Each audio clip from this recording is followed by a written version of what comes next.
고린도후서 6장 11절부터 18절까지의 말씀입니다. 고린도인들이여, 너희를 향하여 우리의 입이 열리고 우리의 마음이 넓어졌으니 너희가 우리 안에서 좁아진 것이 아니라 오직 너희 심정에서 좁아진 것이니라. 내가 자녀에게 말하듯 하노니 보답하는 것으로 너희도 마음을 넓히라. 너희는 믿지 않는 자와 멍에를 함께 매지 말라. 의와 불법이 어찌 함께하며 빛과 어두움이 어찌 사귀며 그리스도와 벨리알이 어찌 조화되며 믿는 자와 믿지 않는 자가 어찌 상관하며 하나님의 성전과 우상이 어찌 일치가 되리요. 우리는 살아계신 하나님의 성전이라. 이와 같이 하나님께서 이르시되 내가 그들 가운데 거하며 도로 행하여 나는 그들의 하나님이 되고 그들은 나의 백성이 되리라. 그러므로 너희는 그들 중에서 나와서 따로 있고 부정한 것을 만지지 말라. 내가 너희를 영접하여 너희에게 아버지가 되고 너희는 내게 자녀가 되리라. 전능하신 주의 말씀이니라 하셨느니라. 아멘. 자, 여러분들이 고린도서 항상 성경을 읽을 때에 이제 고린도 후서를 우리가 계속 보고 있는데 끊임없이 우리가 이제 이것을 개인이 성경을 읽으면은 한 번에 다 읽을 수 있어요. 한 번에 다 읽을 수 있기 때문에 그 배경을 가지고 성경을 읽으면 많은 도움이 됩니다. 그런데 이제 우리가 주일 오후 예배 때마다 고린도 후서를 이렇게 살펴보다 보면 일주일이 지나서 고린도 후서 말씀을 또 조금 보고 다시 또 일주일이 지나서 고린도 후서 말씀을 보기 때문에 여러분들이 그 배경도 다 잊어버릴 수가 있습니다.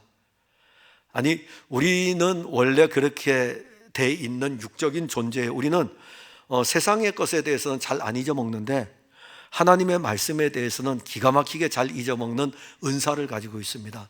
심지어 어떻게까지 잘 잊어먹냐면 설교를 들었는데 설교 제목이 뭔지도 한 주만 지나면 다 잊어버려요. 그게 우리의 원래 모습입니다. 저도 예전에 지도 교수님하고 이렇게 대화를 나누다 보면 간혹 가다가 지도 교수님이 그러거든요. 그 월요일 날 만나는 거예요. 월요일 날. 그러니까 주일 지나고 월요일 날 만나는데 김 박사님, 이번 주에 무슨 말씀 전하셨어요? 이렇게 묻는다고요. 그러면은 내가 주일날 무슨 말씀을 전했지? 바짝 긴장하게 돼요. 그래서 제가 볼 때에도 그러면 이제 다시 되새겨 봐야 돼요. 어느 부분의 본문을 가지고 말씀을 전했고 어떻게 말씀을 진행했고 이제 그렇게 이제 서로 나눕니다.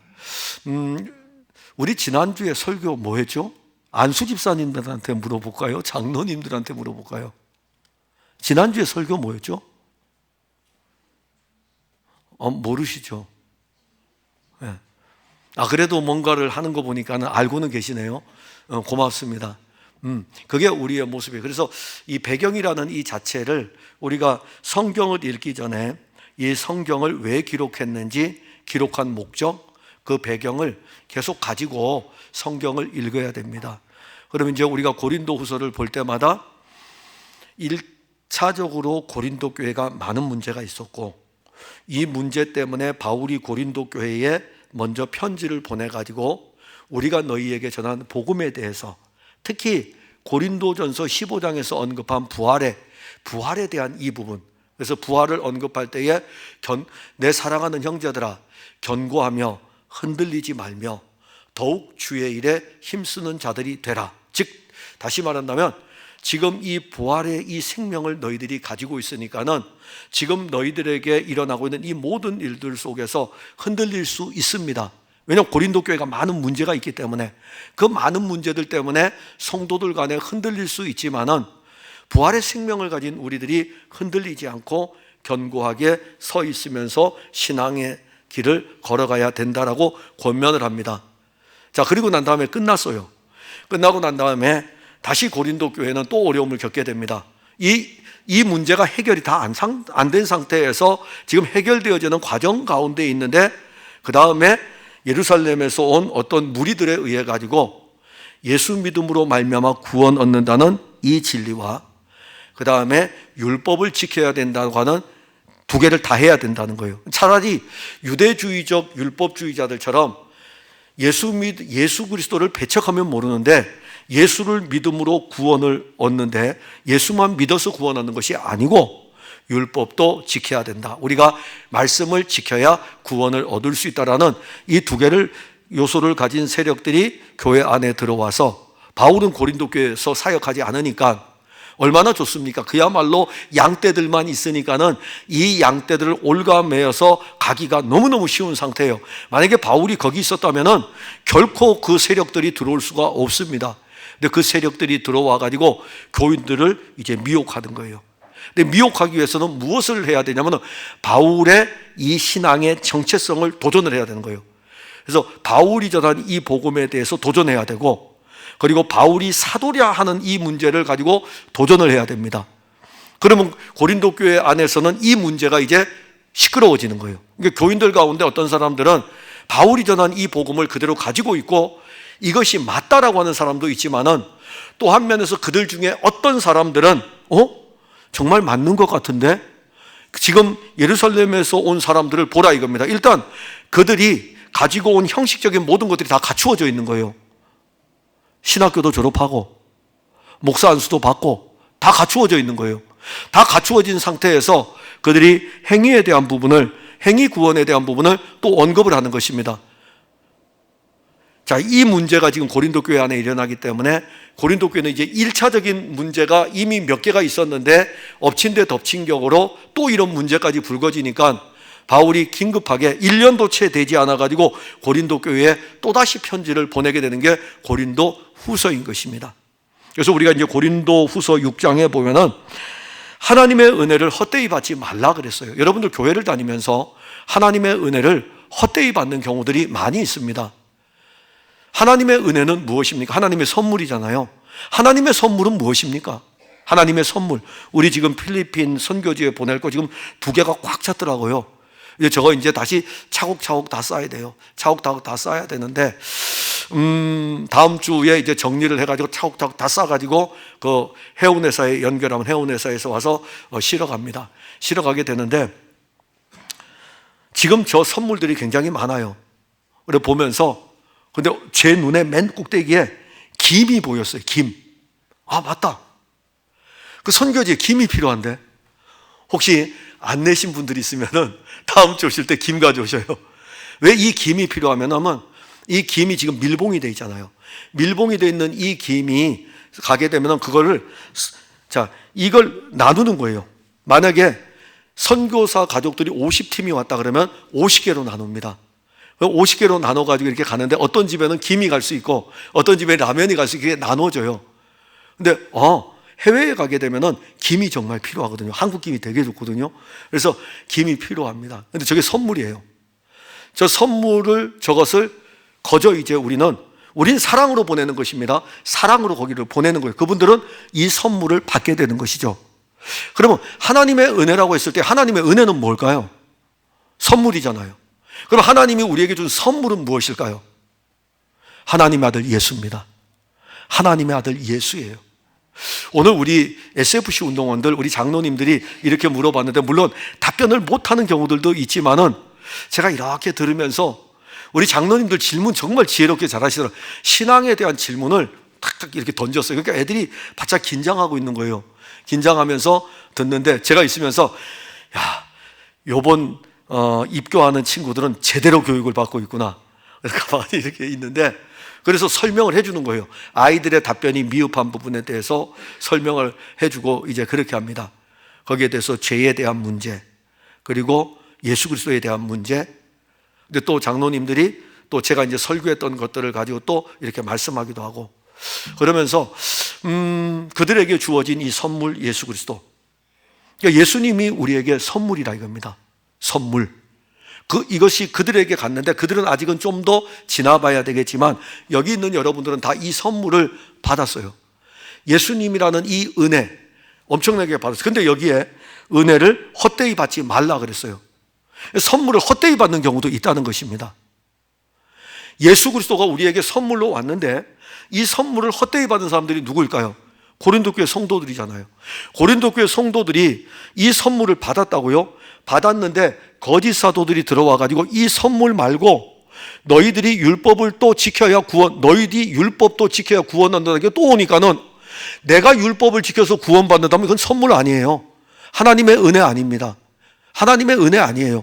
내가 무엇을 위해서 하는 건 내 보상을 받는 건데요. 내가 당연히 보상받는, 내가 열심히 일했으니까는 나에게 주셔야 되는 거죠. 그런데 은혜라는 이 자체는 하나님이 그의 아들 그리스도를 그냥 준 거예요. 근데 여기에다가 또다시 율법주의자들의 영향을 가지고 와가지고 내가 해서 내가 노력해가지고 구원에 이를 수 있다라고 하니까는 이 은혜를 지금 헛되이 받고 있는 거죠. 그냥 바울이 전했던 복음은 예수 그리스도가 하나님의 은혜인데 값없이 우리에게 주신 것인데, 그리고 우린 그걸 어떻게 받았죠? 오늘 저는 찬송 부르면서 믿음이 없이는 라고 이 찬송을 계속 부르면서 믿음이 없이는 그럼 우리 교인들이 지금 생각하는 믿음이 뭐지? 찬송을 부르면서 혼자서 생각했어요.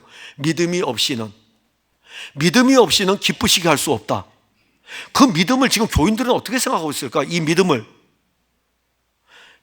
어떤 믿음이냐면 대상으로서의 믿음일 뿐만이 아니라 그분이 이루시는 것에 대한 믿음인 것입니다.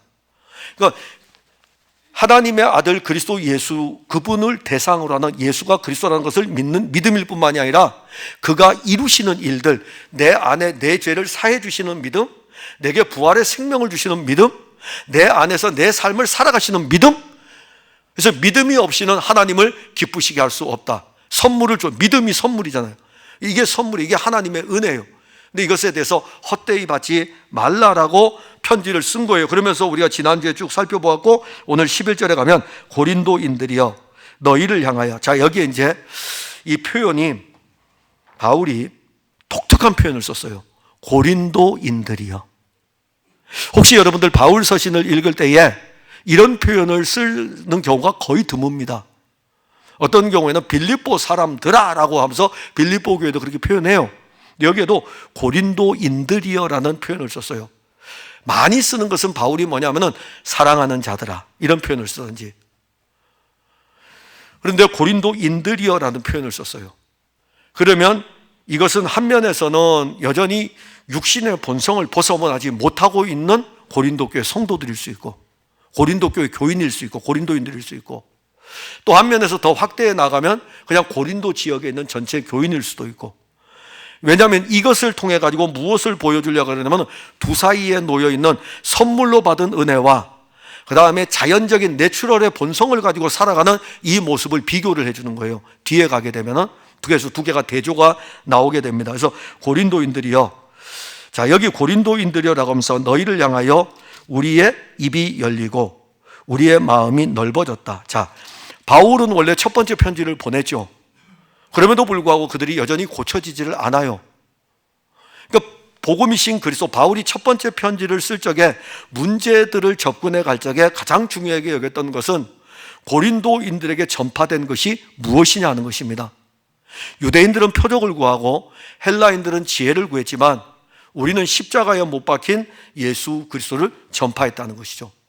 예수를 전해가지고 예수 그리스도를 증거해서 예수 그리스도를 믿는 사람들, 그들을 중심으로 해서 고린도 교회가 세워졌습니다.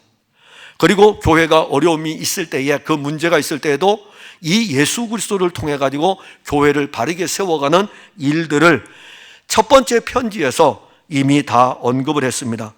그리고 두 번째 편지를 쓸 때에도 1절부터 지금 1장부터 6장까지 오는 동안에 바울이 여전히 고린도 교회를 향해서 열려있는 오픈은 뭐냐 하면은 인간적인 거 아닙니다. 복음이에요. 복음. 복음은 언제나 너희들에게 열려져 있고 우리도 이 복음으로 너희들을 열고 있고, 이 복음이신 그리스도가 모든 사람들의 마음을 넓히고, 이렇게 이야기하는데 12절에 보면은 너희가 우리 안에서 좁아진 것이 아니라, 자 복음 안에서는 원래 좁아질 수가 없어요. 그런데 무엇이 좁아집니까? 오직 너희 심정에서 좁아진 것이라. 너희 심정에서. 그러니까 어떤 영향 때문에 좁아진 거예요. 지난주에 시찰 모임을 했는데 목사님들이 이제 예배를 드리고 기도회를 끝난 다음에 몇 분 목사님이 앉아서 이야기했어요. 그런데 한 분 목사님이 그러셔요. 이제 서로 목회자들이 모이면 설교에 대해서 서로 이야기하고 그렇게 하거든요. 그래서 그 이야기하는 중에 어떤 목사, 그분도 이야기하는 거예요. 그분이 들어서 이야기하기를, 어떤 목사님이 계셨는데, 그 목사님이 설교를 하면은 자기 교회 교인이 졸던지 아무 반응이 없대요. 그냥 이렇게 했대요. 그러다가 타교의 교인을, 목사님을 불렀대요. 그러면 타교의 교인 목사님이 오면 어떨까? 그런데 타교의 교회 목사님이 오시니까는 눈을 뜨고 설교를 듣더래요. 그래서 이제 그 목사님이 그랬대요. 내가 뭐를 못해서 그렇지? 내가 설교를 못해서 그런가? 그랬대요. 그러면서 이제 이야기를 하는 거예요. 왜 그럴까요? 이렇게 물어본 거예요. 그래서 이제 그분이 정말 그 목사님이 설교를 못해서 그랬을까요? 라고 했을 때에 제가 그랬어요. 그런 것도 있지만은 서로의 관계 아니겠냐? 서로의 관계. 서로의 관계가 안 좋으니까 그 목사님, 담임 목사님이지만은 담임 목사님하고 관계가 안 좋으니까는 설교를 들을 때에 너는 설교해라. 나는 그냥 닫고 있을게. 알아서 해라. 그러니까는 그 듣던 사람이 뭐라 그러냐면은 그 말도 일리는 있네요. 목회자들은 항상 설교, 관계, 이런 게 되게 중요하죠. 그래서 우리가 오늘 이 고린도 교회에 바울이 편지를 보낼 때에 이 내용은 어떤 내용이냐면, 우리는 복음 안에서 그리스도를 전하고 있는데 너희들이 이 복음을 받지 못하는 것은 너희들의 마음이 관계 속에서 니들이 나에 대해서 좁아진 상태에서 내가 보내는 편지를 받으니까 아예 그 편지 글을 받을 생각을 안 하고 있다는 것입니다. 그걸 지금 이야기하는 거예요. 그 내용을. 근데 여러분들은 이해가 안 되지만 저는 읽으면서 제 모습이기도 하고 또 사역자이기 때문에 또 그런 모습을 제가 보게 돼요. 우리가 육신을 입고 있기 때문에 이 목회 사역이라는 이 자체가 수많은 양떼들을 접해야 되잖아요. 근데 여러분들이 제가 좋으면 어떤 말을 해도 잘 받아요. 근데 제가 원래 안 좋으면은 어떤 말을 해도 안 받아요. 심지어 제가 강단에서 예수 그리스도에 대해서 전해도 너는 해. 나는 내가 그냥 내 혼자 성경 읽고 말 거야. 그런 경우들이 있다니까요. 그래서 제가 오늘 이 설교를, 이 말씀을 보면서 저는 혼자 그랬어요. 바울 선생님 감사합니다 그랬어요. 바울 선생님 감사합니다. 내 마음을 이해해 주는 사람은 바울 선생님밖에 없군요. 그런데 또 뒤에 가게 되면은 이런 말씀이 나옵니다. 13절에 내가 자녀에게 말하듯 하노니 보답하는 것으로 너희도 마음을 넓히라. 그러니까 사실 설교자가 설교를 가지고 섰을 적에 어떤 면에서 보면은 바울은 이 수많은 문제를 만날 적에 그 문제를 개인적인 감정으로 개입시키지를 않습니다. 그냥 오직 그리스도 예수였어요. 그리스도 예수를 가지고 그리스도가 이 문제를 어떻게 풀어가는지에 대해서 끊임없이 계속 증거를 하고 있는 것입니다. 그러니 너희들도 내가 너희들에게 전하는 것에 대해서 나에 대해서 내가 지금 저 예루살렘에서 올라온 거짓 사도들 때문에 이 사람들 때문에 고린도 교회 성도들 중에 이 사람들을 따라가고 있는 몇 사람 때문에 교회가 지금 어지럽고 있는데 너희들 그러지 말고 그냥 내가 너희들에게 전하는 이 복음에 대해서 너희들이 좀 받으면 좋겠다라는 그 말씀이 바로 13절의 말씀인 것입니다. 그러니까 우리가 신앙생활을 할 때에 인간이잖아요. 그죠? 여러분들이 생각할 때에 장로님들을 신임 투표를 하면 몇 표가 나올까요? 권사님들을 신임 투표를 하면 몇 표가 나올까요? 안수 집사를 다시 신임 투표를 하면 몇 표가 나올까요? 담임 목사를 신임 투표를 하면 몇 표가 나올까요? 이제는 다 봤잖아요. 만장일치 안 나옵니다. 만장일치 안 나와요. 그건 일에 대한 것보다는 감정적인 것도 포함이 되고 다양한 것들이 거기에 포함이 됩니다. 그만큼 우리가 교회 생활을 할 때에 한 몸의 교회로 세워가는데 이런 부분들을 바울은 지금 언급을 하는 거예요. 그러니 바울 사도 때에 이러한 문제가 지금 교회 안에 대두가 됐다는 것이죠. 오늘날은 아니겠느냐 이겁니다. 오늘날도 충분히 그런 일들이 일어나고 또한 우리 풍성한 교회에서도 충분히 그러한 일들은 일어나게 되는 것입니다. 그래서 14절에 이렇게 기록합니다. 너희는 믿지 않는 자와 멍에를 함께 매지 말라. 여기 믿지 않는 자는 누구일까요? 그리스도가 이루신 구원의 일들을 믿지 않는 자들. 그리스도가 이루신 구원의 일이에요. 예수가 그리스도임을 믿는 것과 그 다음에 그리스도가 이루신 일들을 믿는 이 믿음을 가진 고린도 교회 성도들하고 그 다음에 거짓 사도의 영향을 받아가지고 자기의 의를 드러내면서 그리스도가 이루신 이 일들을 믿지 아니하는 그 세력들이 교회 안에 공존하고 있을 때에 그들하고 같이 멍에를 매지 말라 이렇게 말씀하는 거예요. 그런데 더 나아가면 어떤 것을 이야기할까요? 더 나아가면 고린도 전체를 본다면 여기 오늘 11절에 고린도인들이여라고 말씀했잖아요. 그러면 어디까지 이야기할까요? 고린도에서 고린도 교회를 출입하지 않는 그냥 자연적인 고린도에 사는 사람들이 있습니다. 그 사람들은 예수를 믿지 않는 사람들이에요. 이들하고 같이 멍에를 매지 말라는 것입니다. 그러면 불신자와 뒤에 가게 되면 그리스도와 벨리알이 나오고 하나님의 성전과 우상이 나오고 믿는 자와 믿지 않는 자가 같이 이렇게 계속 두 개가 더블로 이렇게 언급이 되게 됩니다. 그러면 결국 우리 그리스도인들은 세상 사람들하고 같은 멍에를 메고 갈 수 없습니다. 우린 교회 공동체라는 한 몸의 공동체이기 때문에 그리스도 예수의 은혜를 받았잖아요. 이 은혜를 가지고 있고 구원의 은혜를 가지고 있고 믿음을 가지고 있기 때문에 이 믿음의 사람들은 오늘 이 본문에서 역으로 이야기하면은 함께 멍에를 맬 수 있는 사람이 누구냐 이겁니다. 함께 이 멍에를 맬 수 있는 사람이 누구냐라고 했을 때에 같은 믿음을 가진 사람, 예수를 그리스도로 믿는 사람, 그리고 이 같은 멍에를 맨 사람들이 같이 이 멍에를 메고 하나님의 교회를 세워갈 수 있습니다. 이게 교회 공동체의 건강한 힘이에요. 예수님께서는 에베소 교회를 향한, 그러니까 주님께서 에베소 교회를 세우고 주님께서 에베소 교회를 향한 일들을 막 이루어갑니다. 바울을 통해서 이루어진 이 놀라운 일들을 우리가 볼 수가 있어요. 그런데 거기에 예수 그리스도에 대해서 증거하는 것이 나옵니다. 거기에 에베소서 2장에 보면은 참 놀라운 것이 하나 나와요. 허물과 죄로 죽었던 너희를 살리셨도다. 생명을 주었다 이거예요. 살리셨다. 그리고 이 세상 풍속을 쫓지 아니하고 이제는 그리스도 예수의 사람으로 그리스도 예수께 붙들림 받아 살아갑니다. 그런데 거기에 보게 되면은 어떤 내용이 나오냐면은 은혜로 말미암아 구원을 얻은 것에 대해서 언급을 할 적에 그리스도와 함께 연합이 되어져 있다는 말씀을 합니다.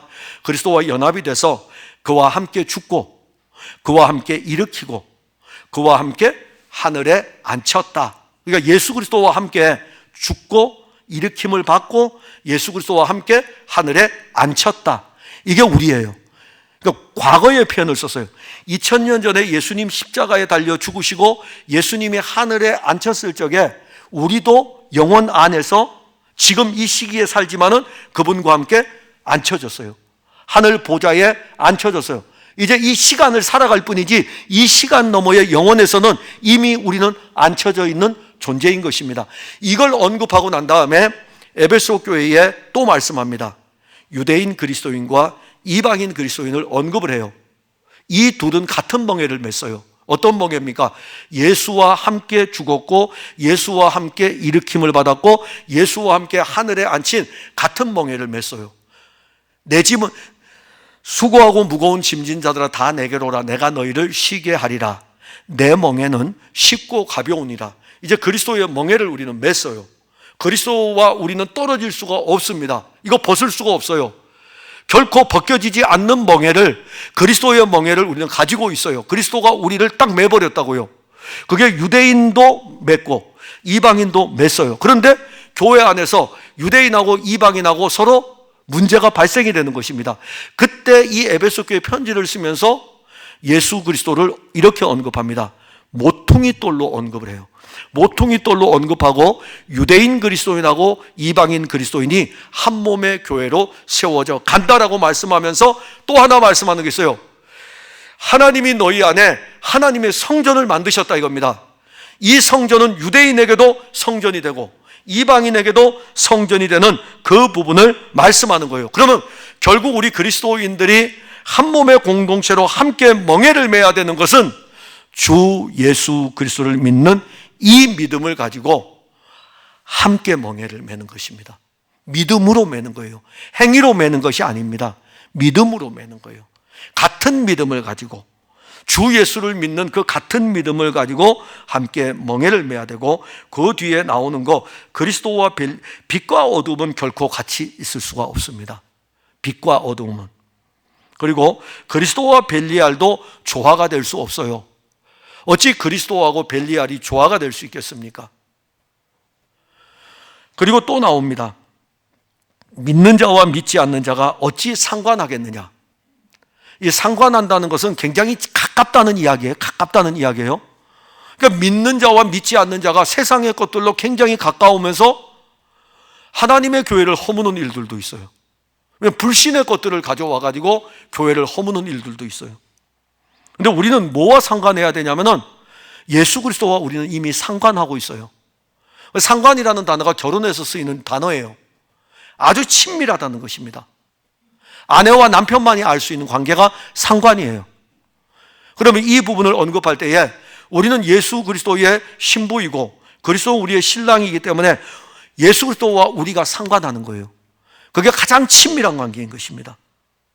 그리고 또 16절에 하나님의 성전과 우상이 어찌 일치가 되리요. 자, 우리는 이미 하나님의 성전이 되었어요.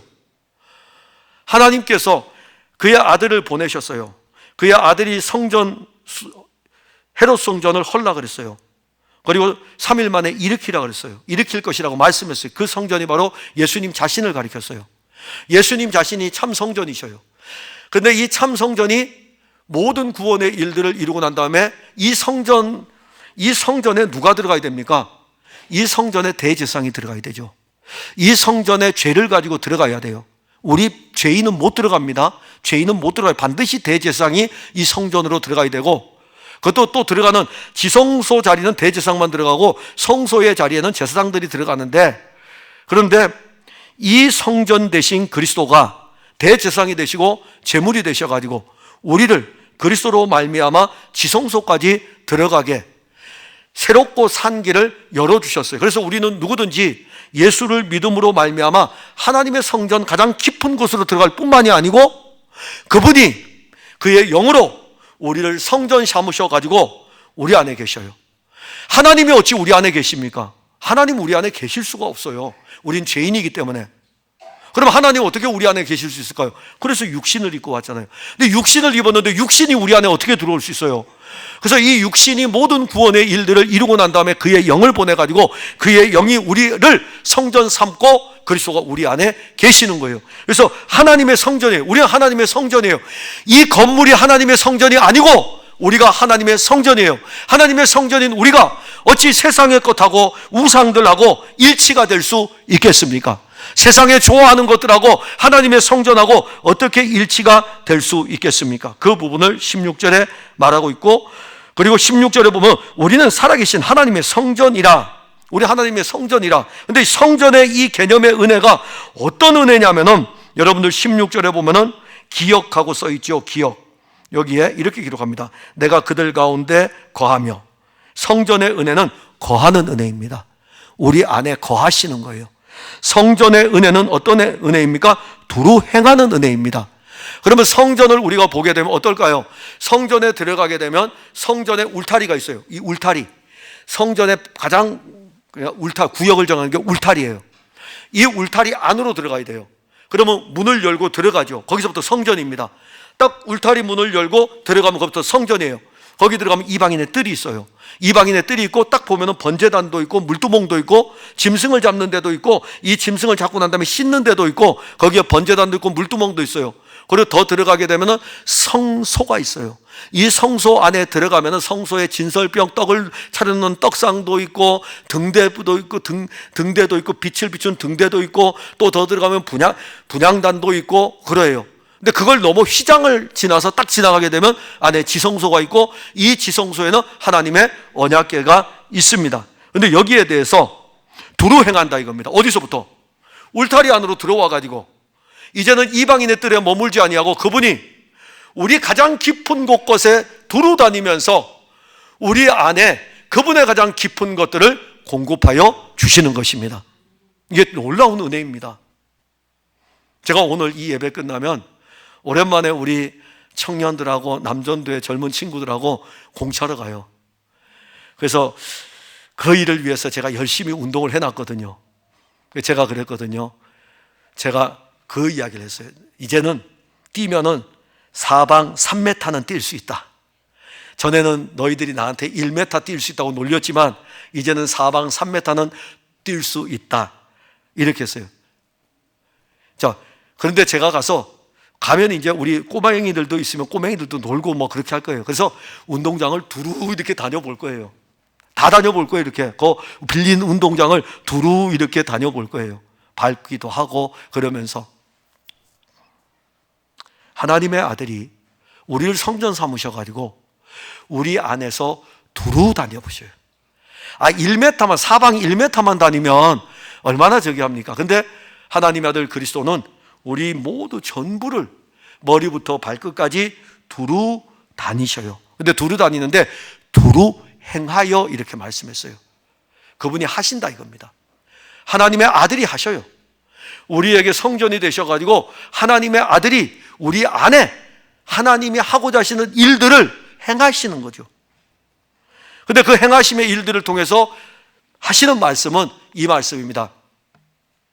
나는 그들의 하나님이 되고 그들은 나의 백성이 되리라. 이스라엘 백성들 이 은혜 모릅니다. 이스라엘 백성들은 하나님이 눈에 안 보이니까 몰라요. 나는 그들의 하나님이 되고 그들은 나의 백성이 되리라. 굉장히 은혜로운 말씀이에요. 이 은혜로운 말씀이 육신을 입고 이제 오신 거예요. 오셔가지고 나는 그들의 하나님이 되고 그들은 나의 백성이 되리라. 근데 또 놀라운 것은 내가 영원토록 너희를 떠나지 않을 것에 대해서도 말씀하셔서 세상 끝날까지 너희와 항상 함께 있을 것이다. 우리 암송구절이 아니에요. 우리가 이 세상 떠날 때까지 그분은 우리의 하나님이 되셔가지고 또 우리는 그분의 백성이 되셔가지고 상호 영적인 연합 안에서 이루어지는 놀라운 일들을 말씀하십니다. 이런 은혜가 그리스도로 말미암아 주어졌는데 우리가 어찌 헛되이 받을 수 있겠습니까? 그러면서 17절에 그러므로 너희는 그들 중에서 나오라 이겁니다. 이거예요. 고린도 교회 성도들에게 그냥 머물러 있지 말고 거기서 나오라. 어떤 면에서 보면은 우리가 우리 안에 이 두 가지 요소가 있을 때에 우리 안에 우리가 이루려고 하는 모든 것들이 있을 때 거기서 빨리 나와야 돼요. 그럼 누구에게로 가야 될까요? 그리스도에게로 가야 되고, 또 교회 공동체라고 했을 때는 교회 공동체 안에서 그리스도 예수가 우리의 선물이니까는 그 모든 선물이 우리에게 와서 우리를 성전됐으니까는 지금 이 고린도 교회를 어지럽히려고 하는 거짓 율법 교사들, 율법주의자들, 구원에 대해서 두 가지를 딱 제시해가지고 예수 믿고 구원받는 것이 아니라 예수도 믿고 또 하나는 율법도 지켜야 된다는, 여기서 나오라 이겁니다. 여기서 나와가지고 오직 예수밖에 없다 이겁니다. 거기로 이렇게 나오라 이겁니다. 그러면서 이 부분을 이야기할 때에 그들 중에서 나와서 따로 있고 부정한 것을 만지지 말라. 누가 부정합니까? 예수의 피로 깨끗함을 받은 것이 믿어져야 되는데 이 씻음의 은혜가 없는 자는 부정한 자 아닙니까? 부정한 짐승이 누구입니까? 부정한 동물이 누구입니까? 하나님께 드릴 수 없는 거예요. 그 부정한 자가 누구입니까? 우리잖아요. 우리가 부정한 거예요. 그래서 부정한 우리가 죽어야 돼요. 근데 우리가 죽는데 누가 죽습니까? 정결한 짐승이 죽는 거예요. 이 정결한 짐승은 누구를 예표합니까? 정결한 하나님의 아들 그리스도가 부정한 우리를 위해서 죽으시는 거예요. 그렇기 때문에 우리는 하나님의 아들 그리스도 예수로 말미암아 이제는 정결케 되었기 때문에 부정한 것을 만질 수가 없어요. 시체를 만지면 누가 부정해집니까? 만진 사람이 부정해져요. 그러니까 영적으로 시체된 사람들 만지면 안 돼요. 나도 부정해진다니까. 영적으로요. 영적으로 생명 있는 사람을 자꾸 만져야 돼요. 우리가 성도들 간에 교제를 할 때에도 생명이 있는 그리스도인들을 자꾸 만져야 돼요. 가까이 해야 돼요. 생명 있는 그리스도인들하고 교제를 나누면서 생명의 교제가, 생명은 흘러가는 거잖아요. 생명이 흘러가게 돼요. 근데 교회를 다니면서 늘 부정한 자 가운데 있는 사람을 만지는 순간 자기도 부정해져요. 그 부분을 우리에게 말씀하는 것입니다. 그리고 부정한 것을 만지지 말라고 하면서 너희를 영접하여, 자, 그들이 부정한 데서 나와서 부정한 것을 만지지 아니하면 누가 영접할 것이냐면 내가 영접하겠다 이겁니다. 하나님의 아들 그리스도께서 우리를 영접하시잖아요. 거기에서 나와서 그러면 나는 갈 데가 없는데, 나 교회 생활하는데, 지금 고린도 교회를 보세요. 이러한 상황에서 내가 이 그룹에서 뛰어나오면은 누가 나를 받아주겠느냐? 그때 바울이 고린도 교회 성도들 한 말이, 아니야, 상관없어, 하나님이 너희들을 영접하실 거야. 자, 우린 누가 영접하면 좋겠습니까? 물론 우리가 함께 사역하면서 동역하면서 서로가 서로를 영접하면 그보다 더 좋은 것이 없지만은, 혹 여러분들이 신앙생활하다 지치고 힘들 때마다 누가 여러분들을 영접하시는지를 보시면 돼요. 하나님의 아들 그리스도가 여러분들을 영접하시는 거예요. 부정한 데서 나오면 많은 걸 손해봅니다. 예수님께서 맹인된 자를 고쳤습니다. 이 맹인된 사람이 눈이 떠졌어요. 이 아버지가 맹인된 자기 아들이 고침을 받을 때에 누가 고쳤는지 물어볼 때에 예수님의 이야기를 못합니다. 왜 못할까요? 그거 하면 유대 종교에서 쫓겨나기 때문에 내 아들이 컸으니까 그 친구한테 물어보라고. 그래서 그 친구를 불렀어요. 불렀더니 이 눈이 떠진 친구는 자기가 체험했잖아요. 자기가 눈이 떠졌으니까는. 그래서 이야기해요. 예수라고 하는 사람이 나를 고쳐주었다고. 그러니 그 유대 종교 이 율법을 따르는 사람들이 다 달려들어가지고 이 한 사람을 공격하지 않습니까? 뭐 너는 모세의 제자고 막 이렇게 하면서 막 달려들고 싸웁니다. 그래서 이 사람을 자기네 종교 그룹에서 내쫓아 버려요. 이 사람이 내쫓아 버림을 당했다. 이 사람이 그들에 의해 가지고 쫓겨났다는 이야기를 듣고 누가 움직입니까? 예수님이 움직이시잖아요. 예수님이 쫓겨난 그 사람을 만나는 것입니다. 영접하는 거예요. 너 쫓겨났느냐? 부정한 자들로 인해서 쫓겨났느냐? 만났어요. 만나면서 예수님께서 처음에는 눈만 띄워줬는데 그 다음에 어디까지 가게 되죠? 이 눈뜬 사람하고 대화를 하면서 내가 누구인지를 알려주는 거죠. 내가 그리스도라 이겁니다. 내가 빛이라 이겁니다. 자, 이것을 알려주니까는 이 눈이 띄어진 사람이 예수가 그리스도인 것을 믿는 거예요. 영접을 해준 거예요. 그러니까는 누가 이제 또 득달같이 일어납니까? 바리새인들, 그 종교에 있는 사람들이 득달같이 일어나 가지고서 저가 말이야 뭐 영접하고 뭐 이런 문제 가지고 또 씨름이 벌어지니까는 예수님이 딱 이렇게 한 말씀 하세요. 너는 본다고 하지만은 보지 못하는 자다. 누구를 못 봅니까? 유대 종교 다 봐요. 유대 종교로서 다 알아요. 모세의 제자이기 때문에 다 알아요. 교회 생활은 어떻게 해야 되고 뭐 다 알아요. 정작 보지 못한 것은 예수를 보지 못한 거예요. 그래서 예수님 너는 맹인이라 이겁니다. 그래서 보지 못하는 자들을 보게 하고, 보지 못하던 그가 보았고, 오히려 보는 자들은 보지 못했어요. 여러분들은 교회를 다니면서 누구를 봅니까? 사람을 봅니까? 예수님을 봅니까? 예수님이 영접하셔요. 기독교라, 이 교회라고 하는 이 공동체가 참 기기묘묘하지만은 주님이 우리를 영접하신다. 그러면서 그 영접의 은혜가 뭐냐면은 너희에게 아버지가 되고 너희는 내게 자녀가 되리라.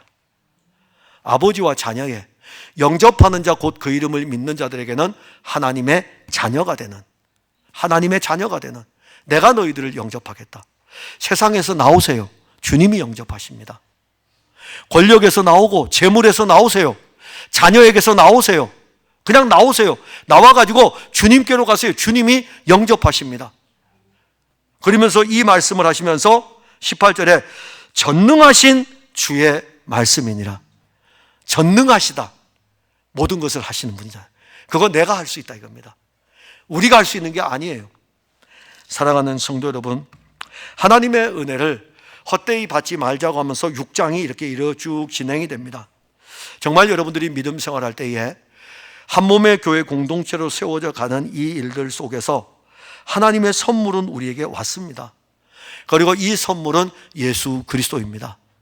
그러기에 이 선물을 받은 우리들은 뭐 감정으로 인해서 이런 것들로 인해서 또 다른 이상한 복음도 아니죠. 거짓 복음에 의해서 휘둘리지 마시고 그냥 복음이신 그리스도 그분에게로 나아가고 그분과 하나가 되어가지고 모든 성도들이 그리스도와 연합하여 함께 지어져가는 아름다운 공동체의 모습을 이 풍성한 교회에서 또한 나타내기를 바랍니다.